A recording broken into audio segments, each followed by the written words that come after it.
What we have is what kinetic energy theorem that we have seen. First of all, it is going to be applicable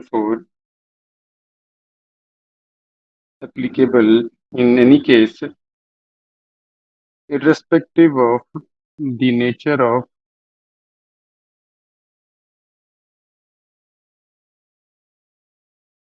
the forces involved.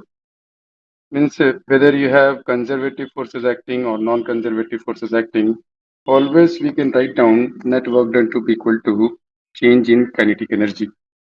Okay.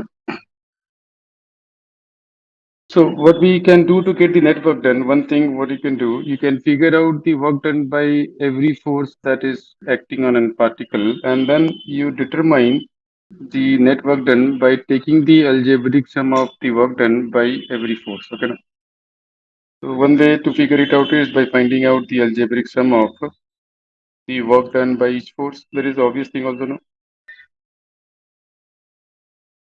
Or somehow that is not going to happen most of the case. That if you can determine the net force and the net displacement, and using that you can figure out the net work done. That may not be happening in most of the cases. Many, all the cases, most of the time we'll be doing this only. This is what we have is what kinetic energy theorem. Now, next, what I'm going to do is I'm going to talk about potential energy. Okay, and I'm going to talk about that potential energy in very different manner. Tell me, how come someone see getting the intuition or the idea about there must be or there might be something like whatever that kinetic energy is simple or maybe possible because or easily possible because we can say that something moving with more speed will end up having more kinetic energy. Is it not correct? But how come someone would have thought of something like potential energy? What basically it is, object will have energy just because it is going to be at a certain position. So how come someone would have thought of something like potential energy? We will talk about that instead of telling you that this is the definition of potential energy and you mug it up. But in that way, I'm not going to take that.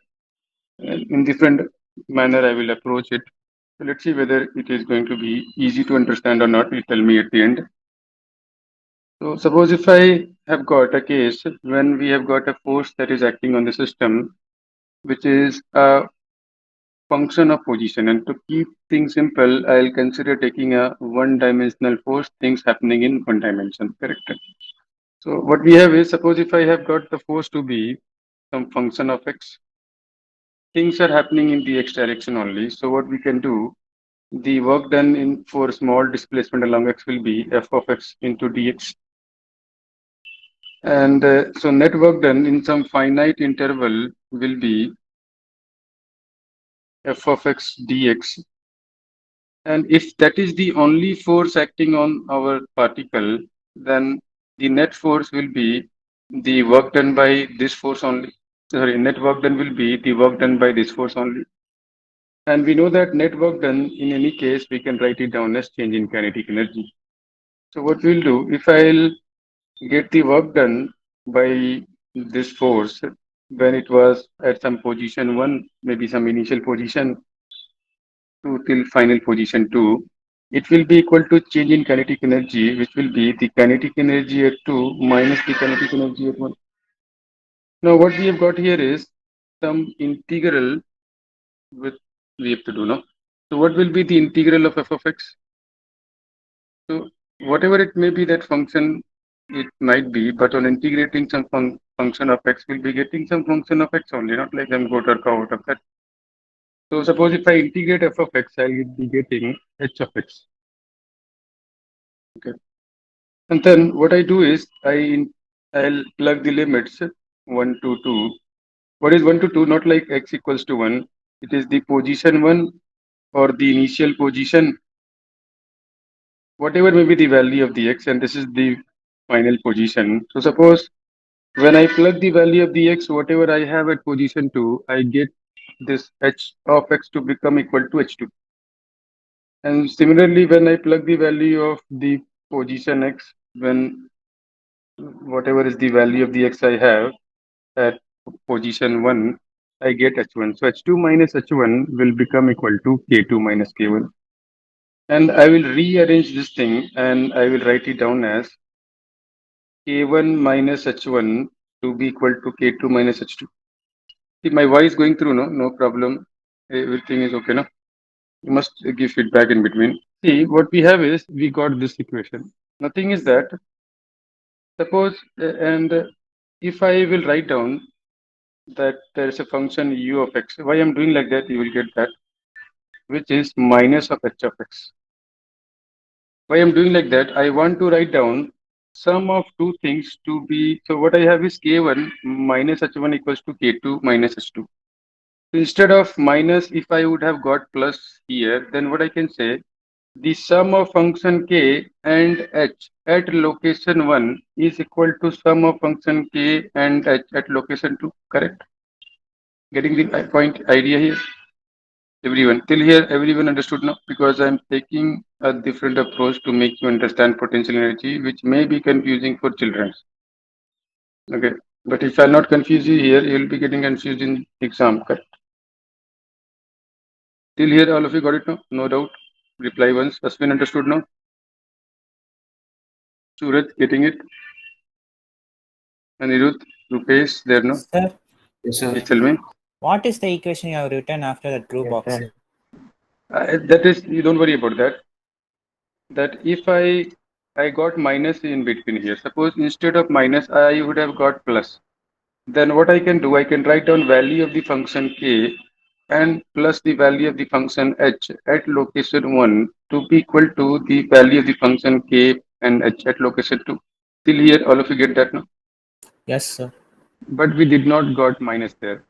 And whatever, so what I will do, we will define a function which is, see, what is h?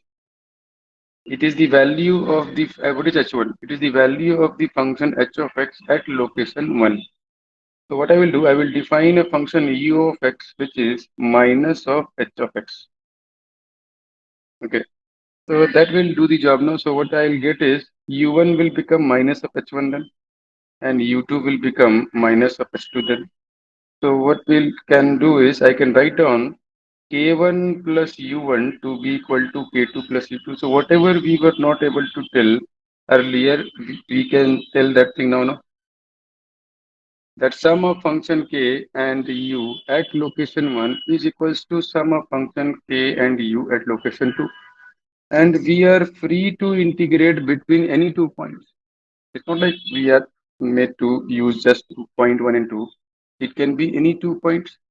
It means what I can say that sum of k and u at any location, if I'll find the value of the function k and u at any location, its sum will be always constant or not. Or if you're understanding till this point or not.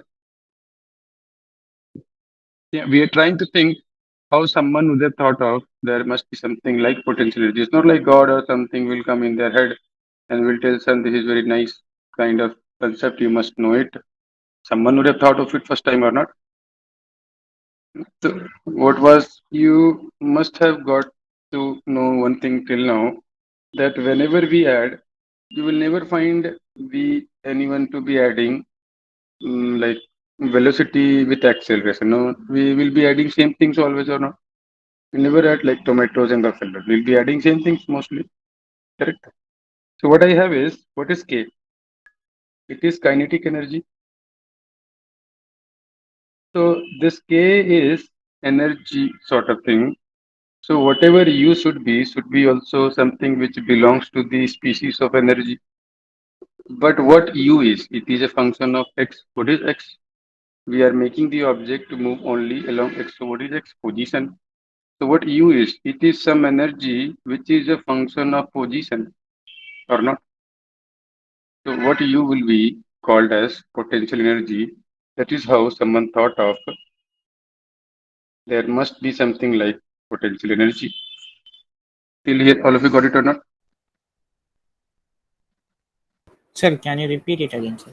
I'll repeat it again. So what we are doing is I am considering having a force which is variable.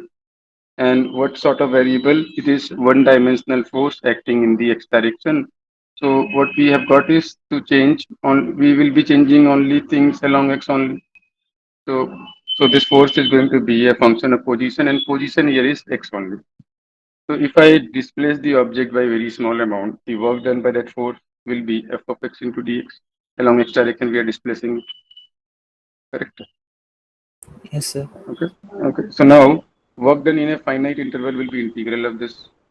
And this is the only force which is acting or present here. So work done will be just because of this force. So net work done will be the work done because of this force only. And always we can write down net work done as change in kinetic energy. So we are talking in very general term. If I had some force which is a function of x, so we don't know what really that function is. And this f of x, so integral of this thing must be equal to change in kinetic energy. So what I do, I integrate it from some position 1 to some final position 2. That correct. So it will be equal to final kinetic energy, the kinetic energy it has at k minus initial kinetic energy, the kinetic energy it had at 1.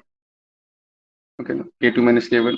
Now integrating f of x will give us some function of x only. Suppose I got h of x.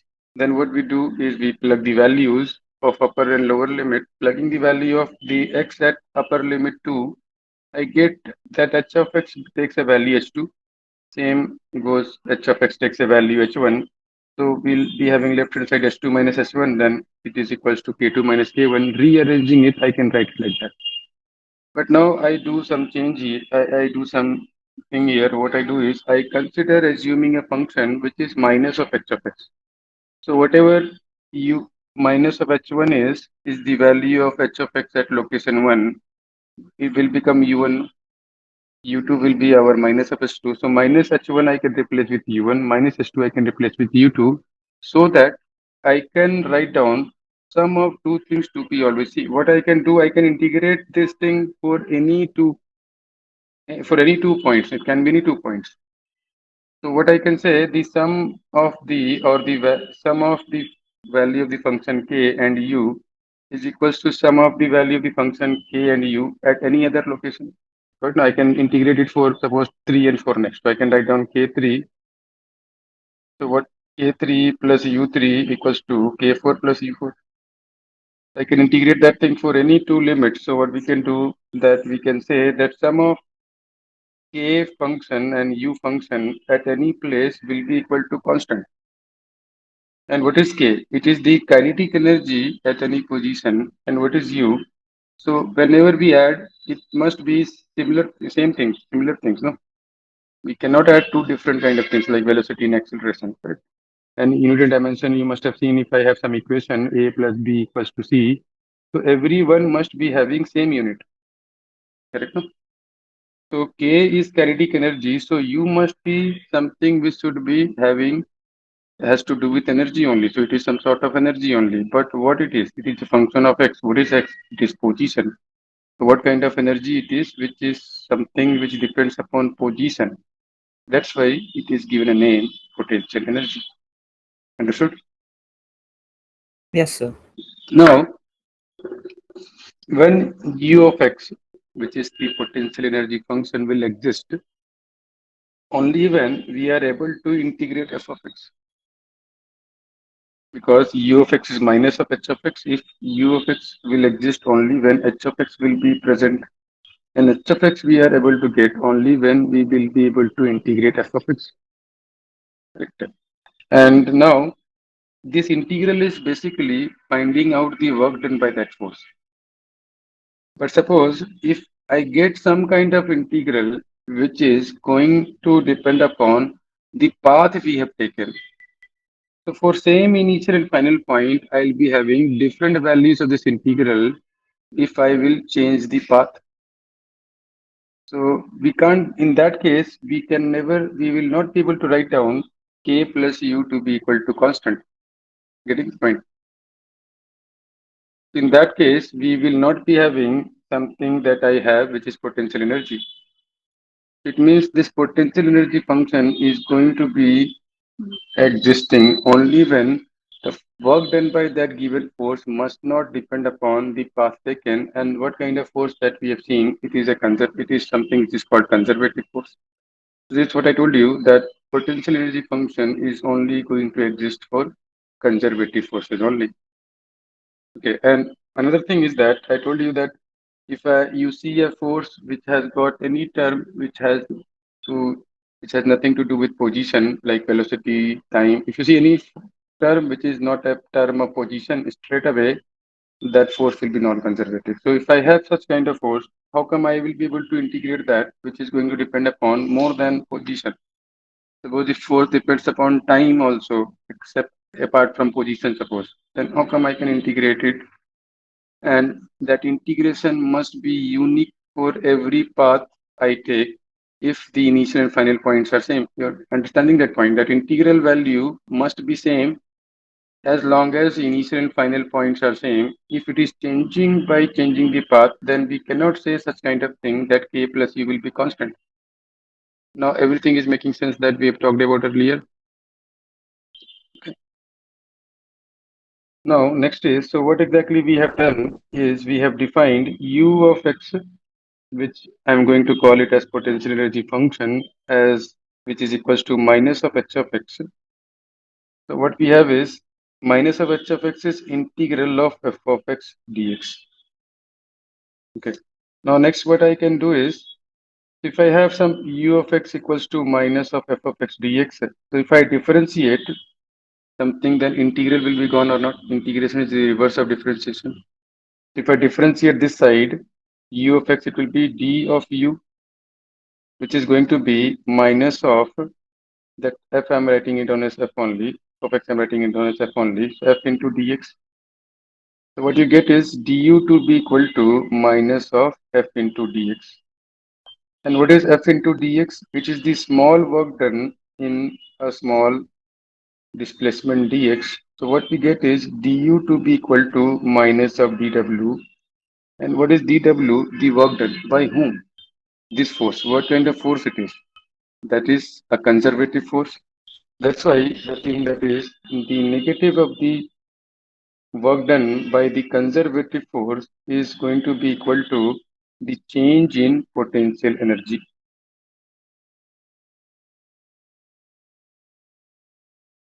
Sir, can you repeat again, sir? See, if I have dy, suppose if I have got y equals to x square dx.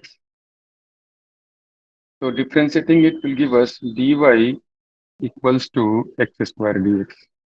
So see, integration is the reverse of differentiation. No, if I differentiate some integral, that integral sign will be gone or not?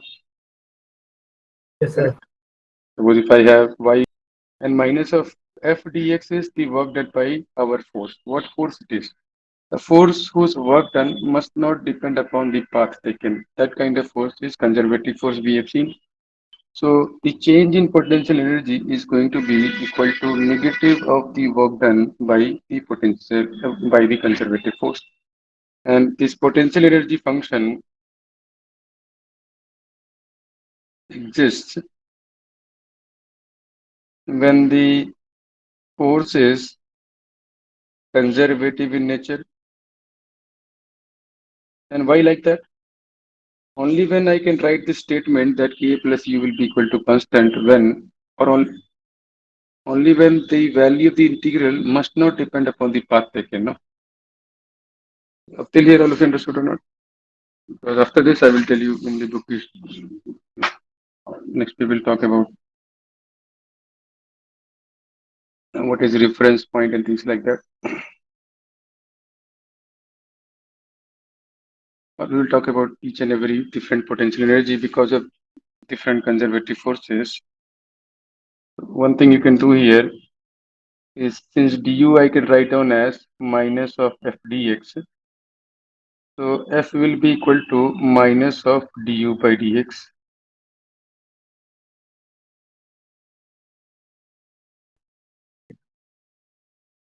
So next we will see that spring potential energy.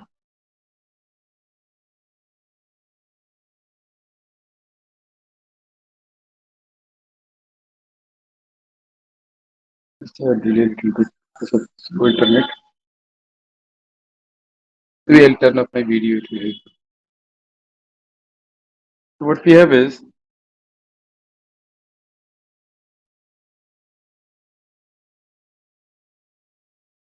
suppose if I have got one, and suppose it is already given an elongation x.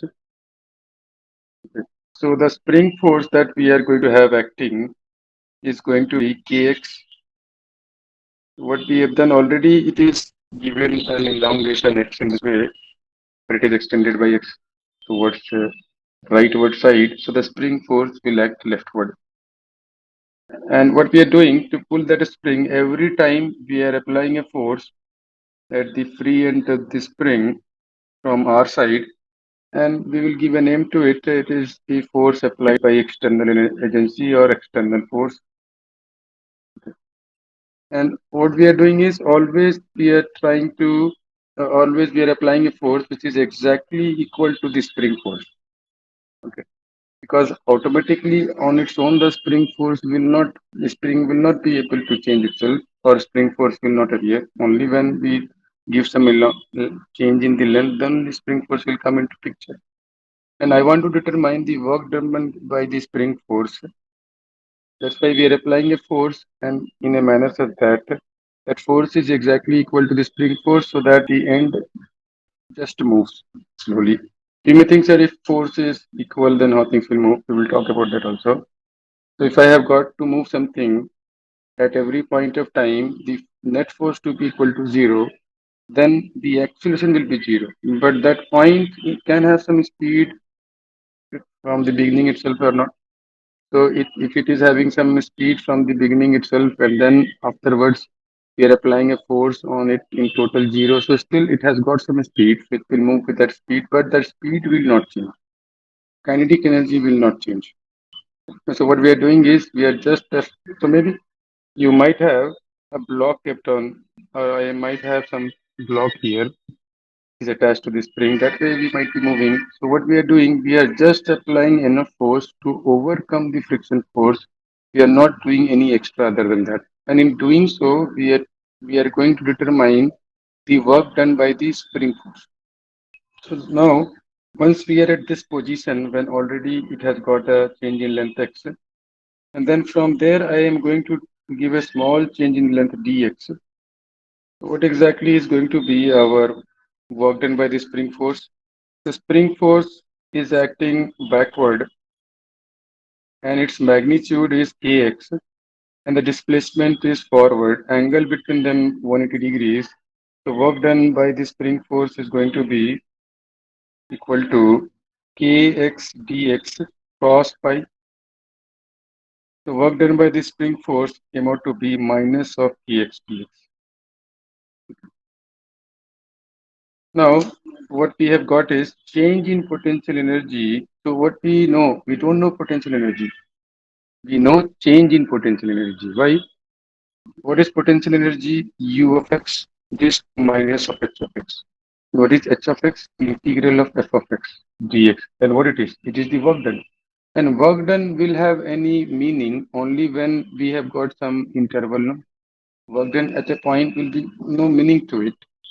So what we know is we know the change in potential energy always. Then from that, what we do, we take some reference point where we say that here is our zero potential energy. So what we do in different cases, different way we take the reference, but still where I have selected my reference will not change the change in potential energy for a given interval. I'll repeat that. Wherever you take the reference, it will not change the change in potential energy for a given interval. Why? Because change in potential energy is negative of the work done by the conservative force. And work done by the conservative force will remain same as long as initial and final points are same. Doesn't matter where you selected to call it as u equals to 0 or which is my reference point. Still, we are moving things from same location to final same location. Doesn't matter what path I take, the work done will come same.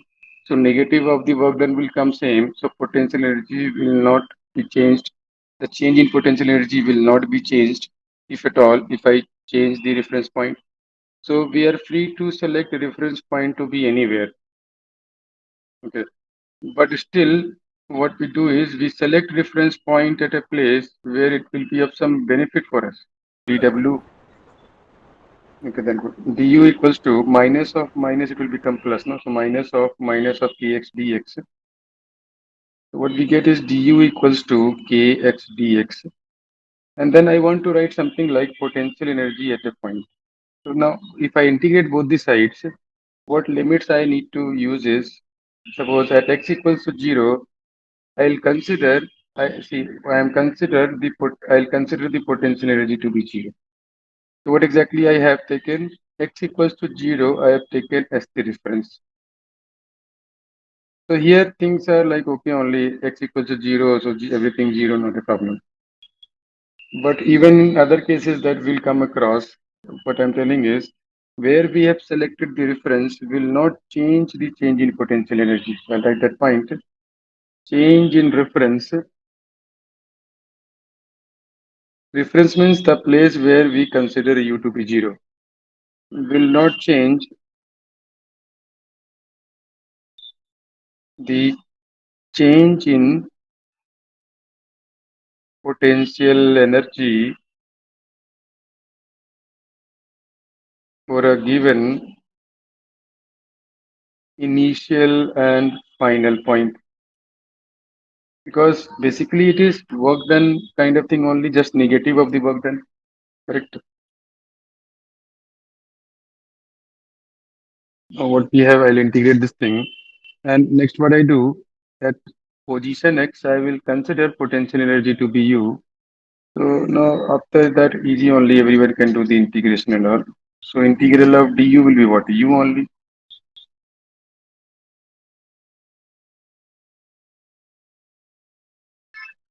So integral of du will be u, limits is from 0 to u, which is going to be kx square by 2. So u equals to half kx square, that is the potential energy because of this dw. Okay, then du equals to minus of minus, it will become plus, no? So minus of kx dx. So what we get is du equals to kx dx. And then I want to write something like potential energy at a point. So now, if I integrate both the sides, what limits I need to use is, suppose at x equals to 0, I'll consider, I'll consider the potential energy to be 0. So what exactly I have taken? X equals to 0, I have taken as the reference. So here things are like, okay, only x equals to 0, so everything 0, not a problem. But even in other cases that we'll come across, what I'm telling is, where we have selected the reference will not change the change in potential energy. I'll write that point. Change in reference. Reference means the place where we consider u to be 0. Will not change the change in potential energy for a given initial and final point. Because basically it is work done kind of thing, only just negative of the work done. Correct? Now what we have, I'll integrate this thing. And next what I do, at position x, I will consider potential energy to be u. So now after that, easy only, everyone can do the integration and all. So integral of du will be what? U only.